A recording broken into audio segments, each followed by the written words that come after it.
My head was splitting. I felt weakness throughout my entire body, as if I had slept for an entire day. I was hot, and the blanket was tangled around my legs. I turned my head to the side and I froze. He was lying next to me. My stepfather. My mind refused to accept what I was seeing. I took a sharp breath, and my heart pounded wildly in my chest. He also began to wake. His eyes widened in shock as he sat up quickly, almost as if he had been burned. "What?" he stuttered, looking at me with confusion. I silently stared at him, unable to believe what was happening. "What are you doing here?" I finally managed to ask, my voice trembling. He ran a hand over his face in bewilderment. I don't know," he mumbled, his tone uncertain. I looked down at myself. I was still in my own clothes, which should have reassured me, yet inside I felt a deep, overwhelming disgust. My mind raced with questions that I could not answer. Every detail of the moment felt surreal and dangerous. I struggled to comprehend how I could have ended up in this situation, with my stepfather lying so close, as if nothing was wrong.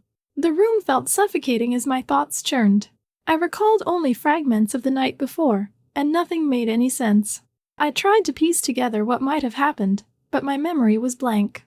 Every second that passed filled me with more uncertainty and dread. His confused expression offered no comfort, only a mirror of my own fear. I realized that I was trapped in a moment I could neither understand nor control. I felt a rising urge to escape from the room.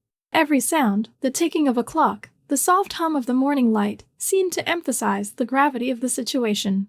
My heart was racing, and my mind screamed for me to leave immediately. The more I looked at him, the more I felt that something was terribly wrong. It was as if the reality of last night was slipping away, leaving only this horrifying scene. I did not have time to question the situation further. The shock and repulsion overwhelmed me, and my body reacted on its own. I knew that staying here would only make matters worse, and that I had to remove myself from this nightmare without delay. I felt my decision crystallize in that instant, as clear and unavoidable as the pounding in my chest.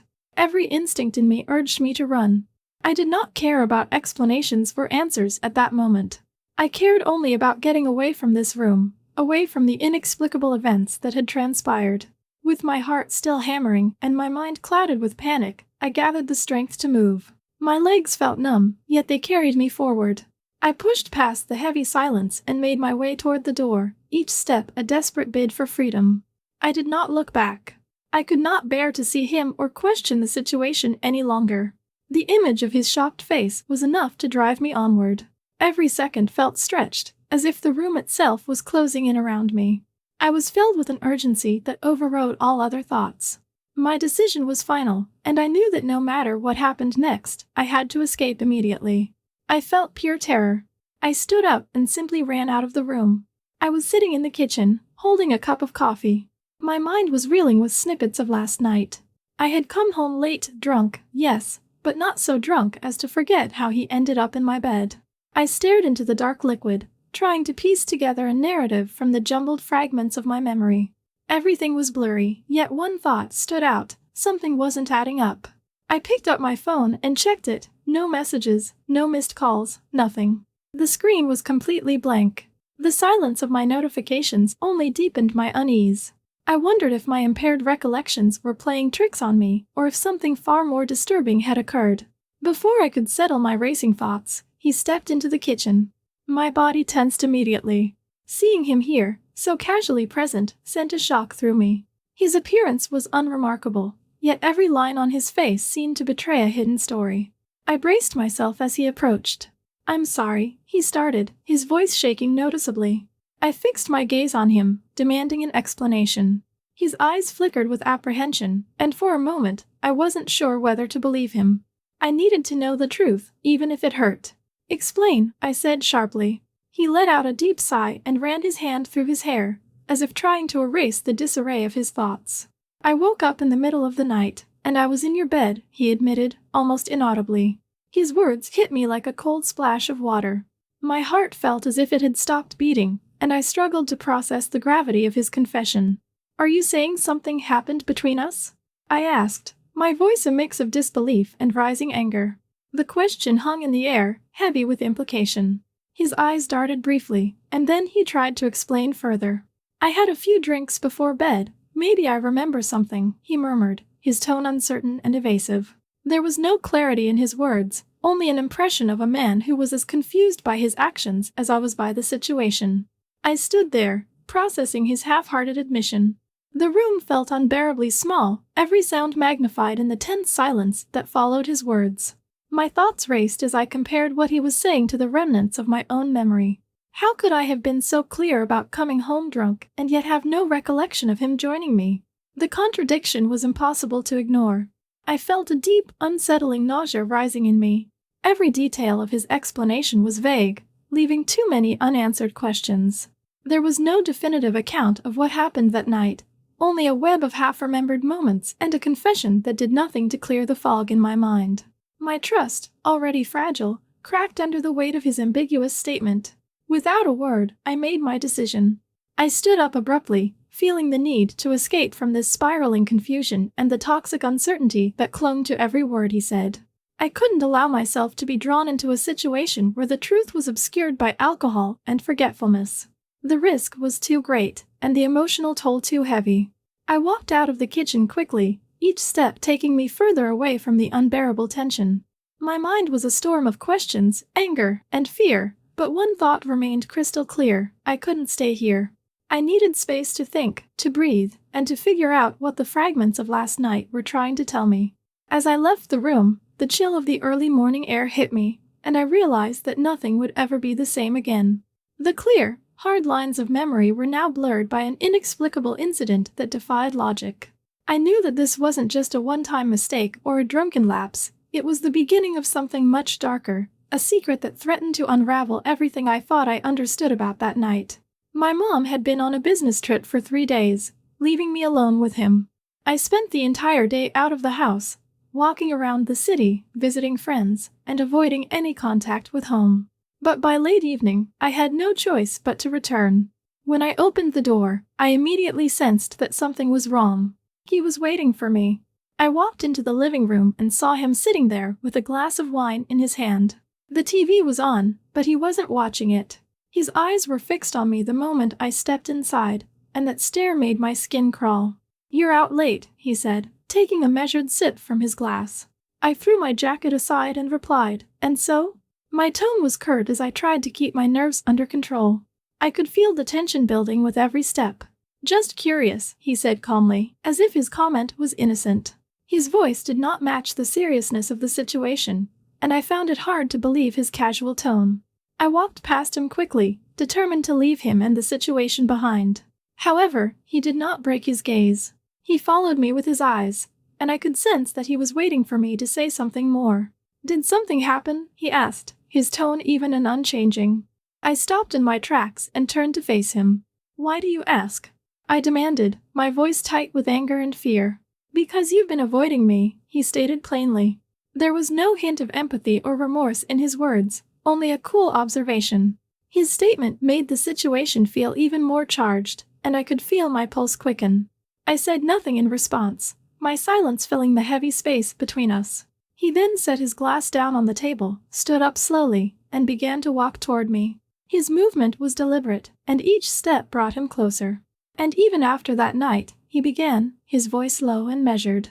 I could feel my heart pounding in my ears as I took a step back. The mention of that night made my stomach churn. I had tried to push it away all day, but here it was, brought right back into focus. "I don't want to talk about it," I said firmly, hoping to put an end to the conversation. My voice sounded steadier than I felt. "Why? Are you afraid that you remember something?" he asked, a slight smile tugging at the corner of his mouth as he leaned in closer. His question was casual but loaded with implication, and I felt a surge of panic. I immediately stepped back, creating as much distance as I could between us. "I don't remember anything," I insisted, trying to keep my tone calm even though my hands were shaking. "Really?" he said softly, his tone almost amused as if my denial was a joke. At that moment, there were only a few inches between us. I could smell the alcohol on him, and I felt the heat emanating from his body. The proximity was unbearable. "Step away," I ordered, my voice firm despite the fear bubbling inside me. I needed him to back off. I needed to regain control of the situation. He tilted his head and looked down at me, his eyes searching mine in a way that made my skin prickle. "Aren't you curious?" he asked, his tone challenging as he tried to read my reaction. I clenched my fists, feeling anger mix with the fear. "Curious about what?" I replied, struggling to keep my voice steady. Every word felt like a risk, each one a step closer to revealing something I wasn't ready to face. He locked his eyes on mine and said, "Curious whether something happened between us that night." His words were blunt, and they hit me hard. The implications of his statement sent a cold shiver through my body, and I felt my mind race with thoughts I had tried so hard to ignore.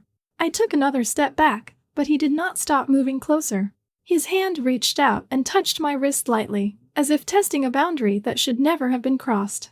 I pulled my hand away sharply, my pulse racing as I tried to free myself from his presence. "Forget about it," I said sharply, trying to end the conversation. The command came out stronger than I expected, but I knew it was necessary. I couldn't let his words or his touch draw me into something I wasn't prepared for. "I doubt you really want to forget," he replied with a smug smile, then turned around and walked toward his room without another word. His retreat did nothing to ease the tension in the room. Instead, it left an echo of his words lingering in the silence. I stood there, frozen and unable to move, as his parting words looped in my mind. Every second stretched out, and I couldn't shake the thought that maybe I should have listened to him. The idea that something might have happened that night, something I wasn't remembering, filled me with a deep, unsettling dread. I tried to steady my breathing and regain control, but the uncertainty was overwhelming. The question he had posed, whether something had happened between us, would not leave my mind. It was as if his words had planted a seed of doubt that now threatened to grow uncontrollably. I moved slowly to a chair and sat down, my thoughts spinning. I replayed the events of that night over and over, trying to find a gap, a detail that might confirm or deny his suggestion. But my memory was a haze, and I could only feel the growing weight of doubt and fear pressing down on me. As I sat there in the dim light of the living room, I couldn't shake the question that echoed in my mind, a question that I was too afraid to answer yet couldn't ignore. What if he's right? At 2 a.m, I heard a light knock. I froze. The sound of the door handle turning reached my ears. "Are you asleep?" came his quiet voice from the other side of the door. I did not answer. "Open up, I want to talk," he said. I stayed silent, though my heart pounded hard in my chest. After a few moments, his tone shifted as if he was trying to sound casual. "All right. Sleep," he said, his voice carrying a relaxed tone, as if he knew something I did not. With that, he left, and I remained in the dark room, clutching my blanket tightly. The night dragged on, and I lay awake, feeling uneasy. I tried to convince myself that nothing was wrong, that it was just a strange interruption in a restless night. The silence in the room was heavy, and I kept replaying his words over and over in my mind. I did not know what to make of it. The next day, I made an effort to act as if nothing had happened. I went about my morning routine with a practiced normalcy, trying to forget the unsettling moment from the night before. I took a shower, got dressed in my usual clothes, shorts and a t-shirt, and attempted to convince myself that I was fine. I even forced a smile when I caught a glimpse of myself in the mirror, though my eyes betrayed the confusion and anxiety I felt inside. After my shower, I stepped out of the bathroom and headed down the hall. That's when I saw him. He was already standing in the corridor, leaning casually against the wall. His presence made my stomach churn. His eyes locked onto mine immediately. "Where are you off to, beautiful?" he said, his tone light and teasing as his gaze traveled over my outfit. I felt a chill run down my spine at the way he said it. I was dressed casually, as I always was, but his comment felt invasive. I replied in a flat tone, "I'm leaving." I tried to keep my voice steady, though inside I was racing with tension. He paused for a moment, then asked, "May I ask you something?" I exhaled sharply, trying to steady my nerves. "What?" I asked, my voice betraying my irritation and uncertainty. He moved closer, and I could see the glint in his eyes that I had come to fear. "What if I told you that we kissed that night?" he said. The words hit me like a shock. My breath caught in my throat. I stared at him in disbelief. "You're lying," I said, my voice coming out harsher than I intended. He just smiled, a smile that did not reach his eyes. "Really?" he said quietly, almost challenging me to deny his statement. I felt an icy feeling spread over my skin, as if my body was reacting to an unwelcome truth. "If that's true," I managed to say, "then why are you not sure?" My voice trembled with a mix of anger and fear. He leaned in, lowering his voice further. Because I remember fragments. But not everything. His answer was vague, and it left a gap that filled me with dread. I could not tell if he was trying to cover something up or if he genuinely did not remember clearly. For a moment, I was completely still, my body frozen by a wave of shock and revulsion. He reached out and ran his finger along his chin as if recalling something from memory. It was dark, he continued. You were asleep. And then? I don't know. His next words made my heart pound even faster. But I remember your lips. I felt my breathing become shallow. I wanted to say something, to deny what he was implying, but I found myself unable to form any words. My mind raced through countless thoughts, confusion, anger, humiliation, all tangled together in a moment that felt all too real. I tried to back away, but he took a step closer. The space between us felt unbearably small. I instinctively recoiled, feeling that his proximity was a violation of every boundary I had tried to set. Are you playing hard to get? He asked, his tone laced with a challenge that made my skin crawl. That was the final straw. I turned around abruptly, my decision made in an instant. I could no longer stand facing him, could not endure the implications of his words any longer. Without a backward glance, I ran out of the house. As I sprinted down the street, my mind was a jumble of questions. I kept replaying the conversation in my head, his soft knock in the middle of the night, his casual command to sleep, and now his confession about that night. Every step I took was heavy with disbelief and dread. I couldn't understand how everything had escalated so quickly.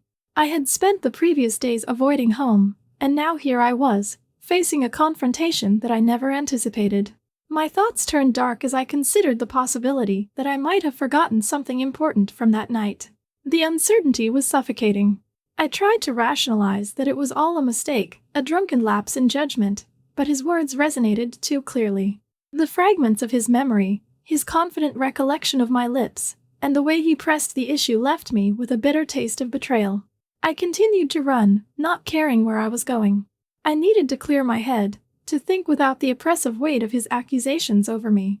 Every time I slowed down, I could almost hear his voice behind me, mocking my attempt to forget. I felt like I was caught in a nightmare with no escape. I passed familiar streets and empty alleys, the early morning light slowly beginning to push back the darkness of the night. With each passing minute, I tried to convince myself that I would sort out my thoughts later, that I would eventually come to understand what had really happened. But deep down, I knew that the questions would only grow louder. The events of the night had shifted something fundamental. I was no longer sure of my own memories, and that uncertainty terrified me more than anything else. I thought about calling someone for help, but the idea of explaining this situation was overwhelming. Instead, I kept running, letting the cool morning air fill my lungs as I tried to regain some sense of control. Eventually, I slowed to a stop near a small park. I sat on a bench, my body still trembling, my mind racing with thoughts I could neither confirm nor deny. I knew that avoiding the truth would not make it disappear. However, facing it meant accepting a part of me that I was not ready to acknowledge. I looked at the empty street and tried to steady my breathing. The shock of his words, the challenge in his eyes, and the memory of his hand on my wrist were all etched into my mind. I realized that I was now at a crossroads. Either I could continue to run from the reality of what might have happened, or I could confront it head-on. Before I could make a decision, I remembered his final challenge, the implication that I was playing hard to get. That thought sent a fresh wave of anger and fear through me. I felt betrayed not only by him, but by the gap in my own memory. I wondered if there were parts of that night I was too scared to remember, parts that I had locked away for my own protection. With these thoughts swirling in my head, I knew that tonight was far from over. The truth was still out there, waiting to be uncovered, and I had to decide if I was ready to face it.